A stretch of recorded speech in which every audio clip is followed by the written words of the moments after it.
ustiga tijorat qilish hammani ham qo'lidan kelmaydi. Eplarmikansiz? Nimaga kelmaydi? Keladi. Pulni olib, ammamga beramiz. Ular aylantirib, foizni bizga beradilar.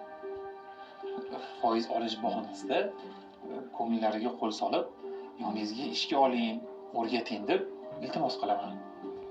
Ha? Nima deying? Bilmasam, ochig'ini aytsam, unchalik ko'zim yetmayapti. Ammam-ku yordam beradilar.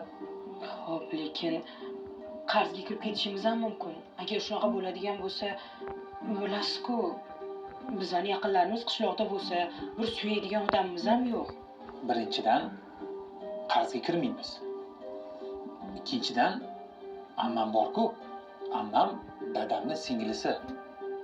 Jiyanni shunda qo'yib qo'ymasa kerak. Jon jigaraman. Bizni tashlab ketmaydilar. Kekumush. Har safar biron bir ishni boshlamasdan turib oxirini o'ylab yuragimizni hovuch qilib o'tiramiz. Bu safar yaxshi gumonda bo'lib ish boshlaylik. Bizni vazifamiz hozir kreditni olib ammamga uzatish. Ammam uni aylantirib foizni bizga qaytaradi. Menimcha qiyin joyi yo'q. Faqat tavakkal qilib boshlash kerak.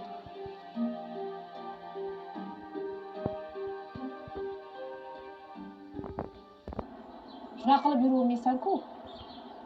Hammasi yaxshi bo'ladi, jiyan. Xudo xolasa 3 oydan keyin foydangni chiqarib beraman. Tushib qolmayman amma.